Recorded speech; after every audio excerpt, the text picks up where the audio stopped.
आज हमें जिस विषय पर बात करनी है वह विषय है रेखा चित्र का परिचय और विशेषताएं। सबसे पहली बात यहाँ से शुरू होती है कि रेखा चित्र किसे कहा जाता है। साहित्य में हम जिसे रेखा चित्र कहते हैं वह ऐसी रचना है जिसमें कम से कम शब्दों में कलात्मक ढंग से किसी वस्तु, व्यक्ति या दृश्य का अंकन किया जाता हो।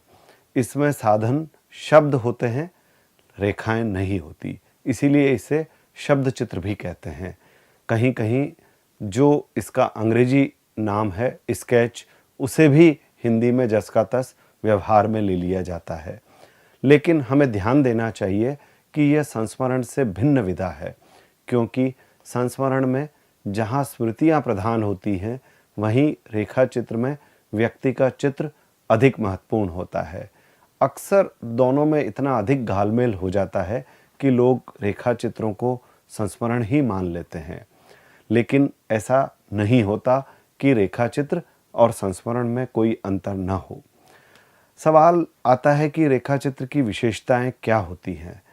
पहली विशेषता है, रेखा चित्र किसी वस्तु, व्यक्ति, घटना या दृश्य का सम्यक या समग्र वर्णन नहीं होता, बल्कि वह किसी वस्तु, व्यक्ति, घटना या दृश्य का सूक्ष्म रूप से अंकन किया गया होता है।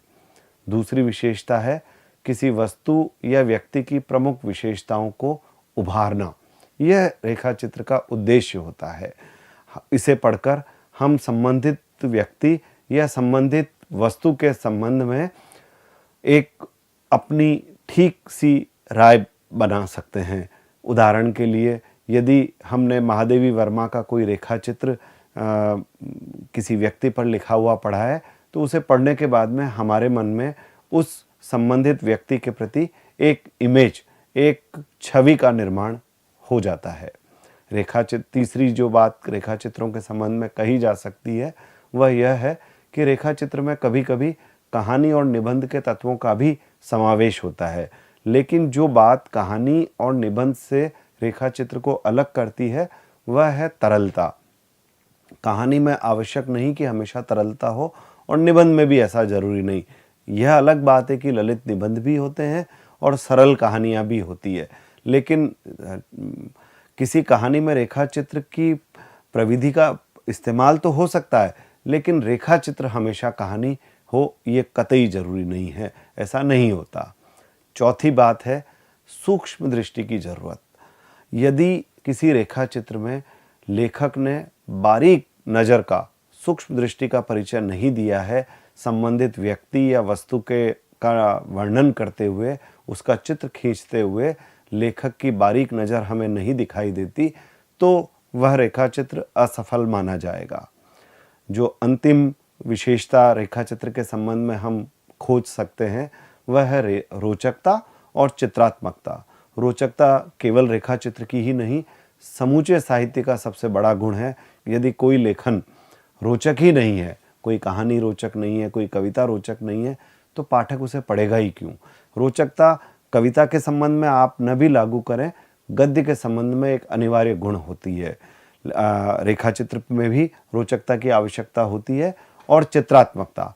यदि उसे रेखा चित्र को पढ़ते हुए हमारे मन में हमारे ऊपर एक छवि का निर्माण न होता जाए, चित्रों का निर्माण न होता जाए, तो रेखा चित्र ही नहीं है। सवाल आता है कि रेखा चित्र कहाँ से, हिंदी में रेखा चित्र की शुरुआत कहाँ से हुई। बनारसी दास चतुर्वेदी, जो कि हिंदी के पुराने लेखकों में याद किए जाते हैं, उन्होंने अनेक पुस्तकें कथेतर विधाओं पर भी लिखी है।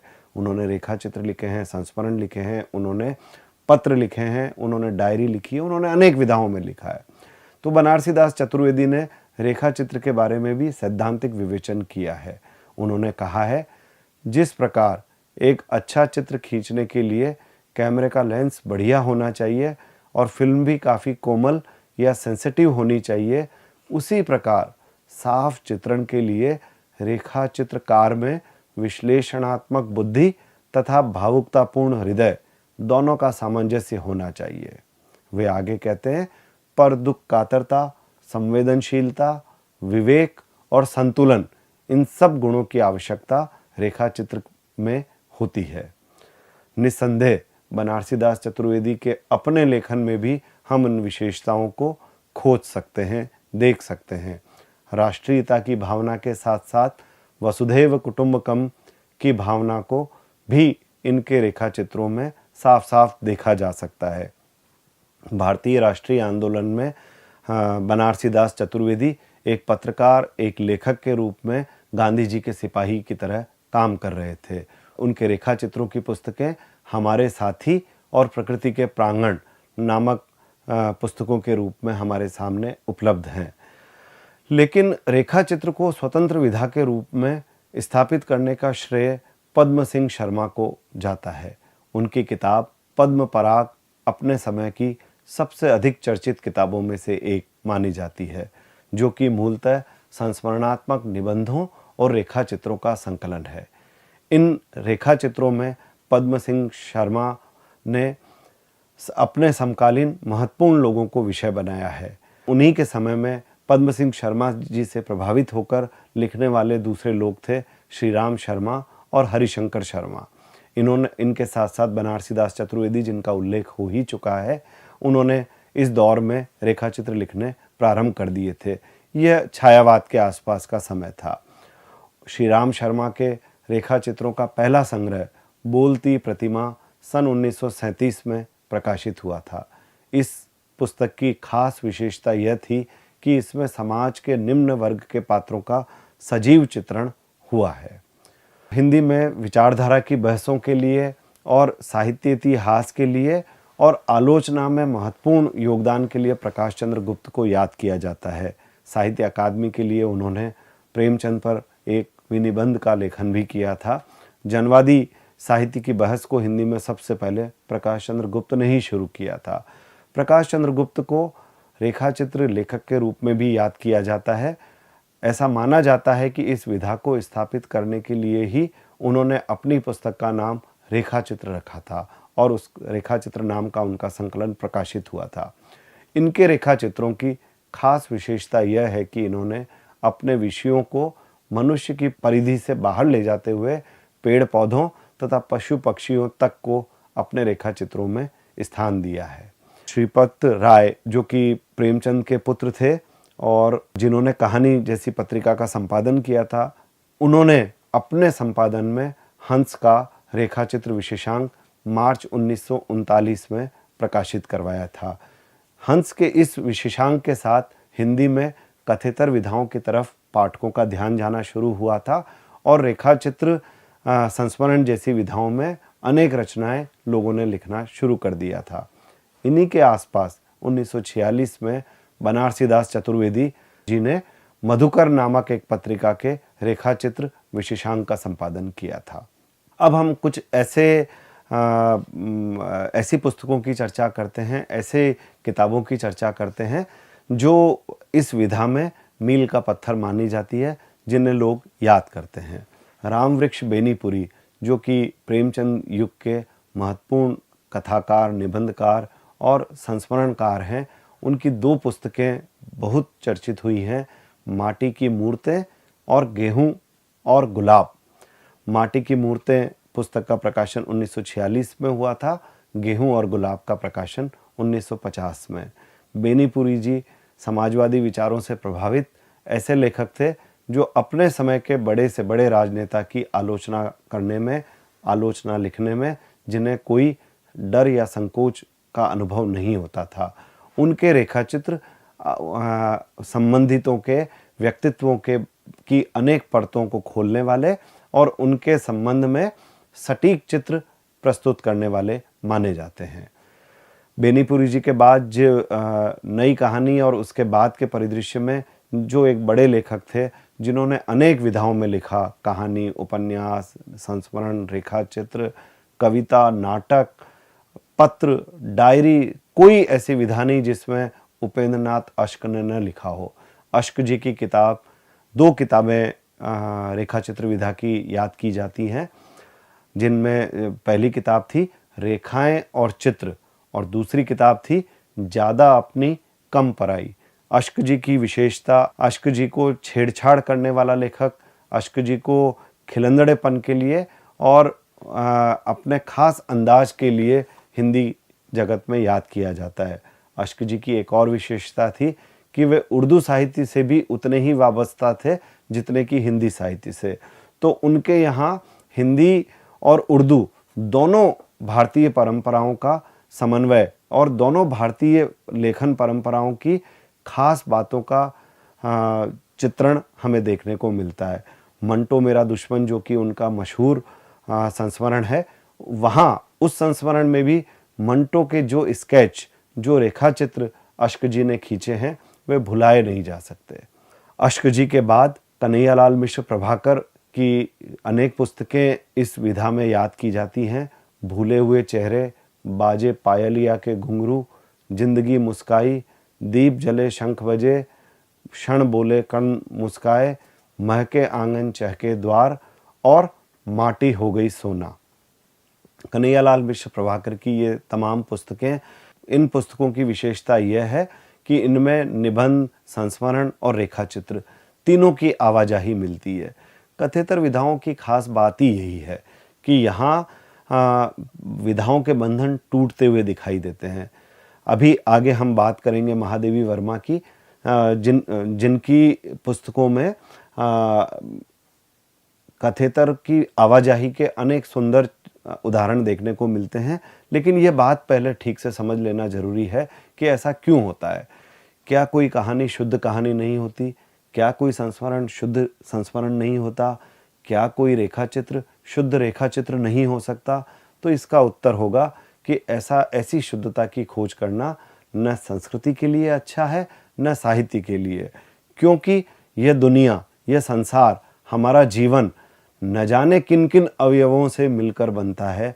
तो ठीक उसी तरह से साहित्य में भी अनेक विधाओं की, एक विधा के अंदर अनेक विधाओं की आवाजाही हमेशा देखने को मिलती है। तभी तो ऐसा होता है कि कोई कहानी पढ़कर हम उसकी भाषा के संबंध में कहते हैं कैसी कविता जैसी भाषा है। हम कभी कभी किसी व्यंग को पढ़कर प्रसन्न होते हुए कहते हैं कि वाह, ऐसा चुटीला अंदाज तो व्यंग तो कविता में भी नहीं आता। तो यह क्या है? निबंध में कविता, कविता में निबंध, कहानी में निबंध, कहानी में कविता। तो ये विधाओं में जो अंतरक्रिया या आवाजाही है, इनको देखना, इनको महसूस करना असल में इन विधाओं के सबल होने का प्रमाण है, न कि इन विधाओं के कमजोर होने का प्रमाण है। अगर किसी संस्मरण में रेखाचित्र के गुण मिलते हैं या किसी रेखाचित्र में संस्मरण की आवाजाही दिखाई देती है, तो इससे उस संस्मरण या रेखाचित्र को कमजोर नहीं मानना चाहिए, इसे उसकी कमजोरी बिल्कुल नहीं माना जाना चाहिए, बल्कि ये देखना चाहिए कि लेखक ने अपनी बात को कहने के लिए विधा के साथ जो छेड़छाड़ की है, उससे उसकी रचना क्या और अधिक रोचक हुई है, क्या और अधिक अपनी बात को गंभीरता से कह सकी है, या उसकी बात पाठक को हृदयंगम करने में आसानी हुई है। तो अब हम महादेवी वर्मा के रेखाचित्रों की बात करेंगे, जो कि आज़ादी के आसपास से पढ़ने को मिलते हैं, लेकिन बात तक महादेवी जी लिखती रहती हैं। महादेवी जी की प्रमुख पुस्तकें हैं इस विधा में अतीत के चलचित्र, स्मृति की रेखाएं, पथ के साथी और स्मारिका। इसमें उनके रेखाचित्र हैं, संस्मरण भी हैं। धर्मयुग में उन्होंने 1970 के दशक में अनेक अंकों में रेखाचित्र लिखे थे, जिनमें से ऐसे रेखाचित्र थे जो याद रहने वाले हैं। नीलू कुत्ता, दुर्मुख खरगोश, सोना हिरनी पाठ्यपुस्तकों में, पाठ्यक्रमों में बार बार पढ़ने में आते हैं और जिनको भुलाया नहीं जा सकता। ऐसे ही कुछ और लेखकों का हम उल्लेख करना इस प्रसंग में आवश्यक समझते हैं, जिनमें एक है जगदीश चंद्र माथुर। जगदीश चंद्र माथुर हम सब जानते हैं कि मशहूर नाटककार हैं, जिन्होंने शारदिया और कोणार्क जैसे नाटक लिखे थे, जिन्होंने पहला राजा जैसा नाटक लिखा था और जिन्होंने नाट्य इतिहास के संबंध में भी महत्वपूर्ण पुस्तकें लिखी है। उन्होंने एक पुस्तक और लिखी है जिसका शीर्षक है 10 तस्वीरें, और ये 10 तस्वीरें रेखाचित्रों की किताब है। इस पुस्तक की भूमिका में माथुर जी ने बल दिया था कि इन्हें संस्मरण नहीं बल्कि चरित्र लेख कहा जाना चाहिए और इस आग्रह को स्वीकार भी किया गया। 10 तस्वीरें में जगदीश चंद्र माथुर जी ने अपने समकालीन और अपने आदरणीय 10 लोगों के स्केच या यूं कहें कि रेखा चित्र खींच दिए हैं, जिनमें उन संबंधित 10 लोगों के व्यक्तित्व और उनके अवदान का भी हल्का हल्का जिक्र हमें पढ़ने को मिलता है। विष्णु प्रभाकर, जिन्होंने कथेतर विधाओं में अनेक महत्वपूर्ण पुस्तकों का लेखन किया है, जीवनी जैसी विधा में उन्होंने अगर आवारा मसीहा जैसी किताब लिखी है, तो रिपोर्टाज, आत्मकथा और संस्मरणों में भी उन्होंने अनेक पुस्तकें लिखी हैं। रेखा चित्र विधा में भी उनकी एक पुस्तक याद की जाती है जिसका शीर्षक है कुछ शब्द कुछ रेखाएं। डॉक्टर नगेंद्र, जो कि हिंदी साहित्य के बड़े विद्वानों के रूप में, बड़े आलोचक के रूप में जाने जाते हैं, नगेंद्र की किताब चेतना के बिंब इस विधा में याद की जाती है। इस विधा के जो और 2 महत्वपूर्ण लेखक हमें याद आते हैं पुराने लेखकों में, उनमें एक है देवेंद्र सत्यार्थी, जिन्होंने यात्रा वृत्तांत भी लिखे और जिन्होंने अपने समय की अनेक महत्वपूर्ण शख्सियतों के संबंध में लिखा। उन्होंने अनेक विधाओं में लेखन किया। इसी तरह से विनय मोहन शर्मा को याद किया जाता है। लेकिन अब सवाल पैदा होता है कि ये तमाम लेखक, ये तमाम रचनाकार पिछली शताब्दी के हैं। क्या इस शताब्दी में रेखा चित्र विधा में नई किताबें नहीं आई हैं? तो हम इस शताब्दी में 2 लेखकों की किताबों पर विस्तार से चर्चा कर सकते हैं, जिन्होंने इस विधा में अपना महत्वपूर्ण योगदान दिया है। पहली किताब स्वयं प्रकाश, जो कि जाने माने कहानीकार और उपन्यासकार हैं। स्वयं प्रकाश ने 2000 में एक किताब उनकी प्रकाशित हुई थी जिसका शीर्षक था हम सफ़रनामा। इस किताब में उन्होंने अपने समकालीन अनेक महत्वपूर्ण लेखकों के रेखा चित्र लिखे थे। नामवर सिंह, काशीनाथ सिंह, कमलेश्वर राजेंद्र यादव, राजस्थान के अनेक लोग जिनमें नंद चतुर्वेदी, कमर मेवाड़ी, रघुनंदन त्रिवेदी, मन्नू भंडारी, अनेक लोगों पर उन्होंने इस पुस्तक में लिखा है। इस पुस्तक के आगमन के बाद यह हुआ कि लोगों का ध्यान इस तरफ भी गया कि हाँ, हम अपने समकालीनों पर तब भी लिख सकते हैं जब वे हमारे सामने हों। इससे पहले हंस पत्रिका में एक बहस हो चुकी थी कि संस्मरण क्या जीवित लोगों पर नहीं लिखे जा सकते। ध्यान देना चाहिए कि स्वयं प्रकाश ने इस पुस्तक में संस्मरण नहीं लिखे हैं, यह रेखा चित्रों की पुस्तक है।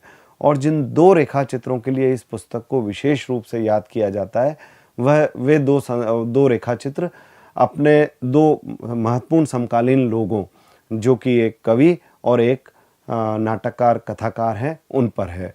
उन्होंने हिंदी के जाने माने कवि राजेश जोशी पर रेखा चित्र लिखा है जिसका शीर्षक है उबली पड़ती हो जिंदगी जैसे। और अपने मित्र और कहानीकार असगर वजाहत पर भी उन्होंने एक रेखा चित्र ये जुनूने इश्क के अंदाज शीर्षक से लिखा है। तो स्वयं प्रकाश की इस पुस्तक का एक अंश मैं यहाँ रखना चाहता हूँ।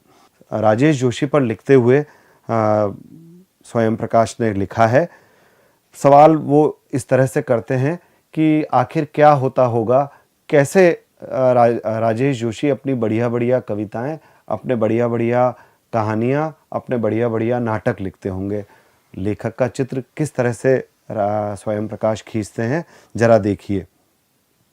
स्वयं प्रकाश उत्तर देते हैं अपने ही सवाल का, मेरा ख्याल है वह अपने घर के पिछवाड़े एक तालाब खोद लेता होगा, उसमें एक नाव बनाकर छोड़ देता होगा, उस नाव को खेकर तालाब के बीच तक ले जाता होगा और फिर उसमें बैठा बैठा आराम से लिखता होगा। या हो सकता है कि वह अपनी किसी आसंदी पर बरगद का एक बड़ा सा पेड़ उगा लेता हो और अपना पेन लेकर उसकी किसी डाली पर जा बैठता हो।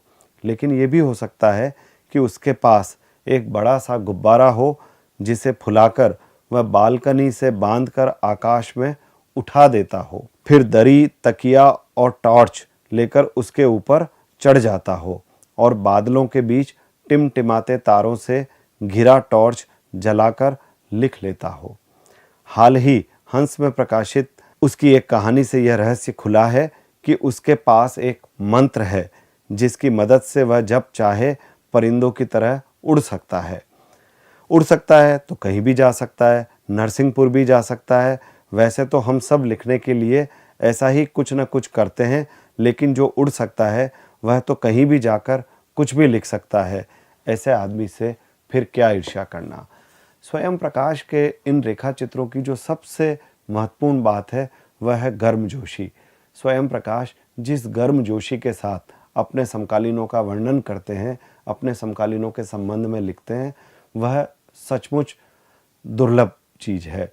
और उस गर्मजोशी की वजह से पाठक इन विधाओं में और ज़्यादा गहरी दिलचस्पी लेते हैं। स्वयं प्रकाश की इस पुस्तक से जिस दूसरे रेखा चित्र का जिक्र करना आवश्यक है वह असगर वजाहत पर लिखा गया है। शीर्षक है ये जुनून इश्क के अंदाज। असगर वजाहत सड़क के उस किनारे जा रहे हों और आप इस किनारे, तो यह आपको किसी जर्मन दार्शनिक जैसे मालूम होंगे। खसखसी दाढ़ी, कुछ छिपती कुछ झांकती प्यारी सी चांद, ढीली ढाली पतलून, बगैर फीते के जूते और हाथ में 2-4 किताबें। ध्यान सिर्फ अपने ध्यान पर, न इधर न उधर। पढ़ते समय नाक पर लटका चश्मे का अद्धा बच्चा और कार चलाते समय सामने की सड़क को यूं देखना जैसे ज्योतिषी किसी की हथेली देख रहा हो। लेकिन जर्मन दार्शनिक बोला नहीं कि समझिए आजमगढ़ का एक शरारती बच्चा हुआ। हंसा नहीं कि समझिए अलीगढ़ विश्वविद्यालय का दिल फेंक मस्त मौला रईस ज़्यादा तालिबे इल्म हुआ। और गले लगा नहीं कि समझिए कमीज उतारकर पाजामे के पांचे मोड़कर चांदनी रात में नदी की रेत पर कबड्डी खेलता आपका कोई लंगोटिया हुआ। जैसे डिबिया में डिबिया।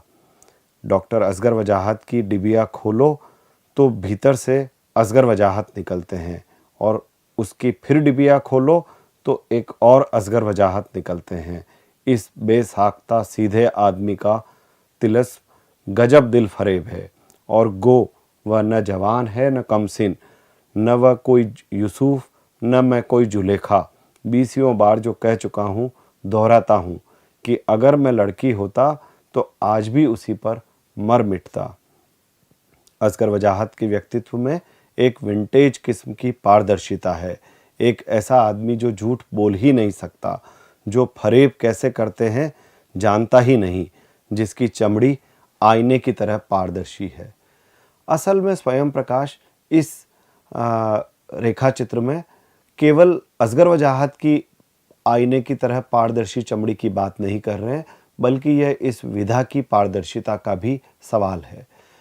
एक ऐसी विधा जो अपने लेखकों या ये कहिए कि अपने समय के मनुष्यों के बारे में, अपने समय की प्रकृति के बारे में, अपने समय के जनजीवन के बारे में पारदर्शी बात करती हो, जो सीधा सादा साफ बिना किसी कृत्रिम बनावट का चित्र हमारे सामने रख देती हो, वही रेखा चित्र है।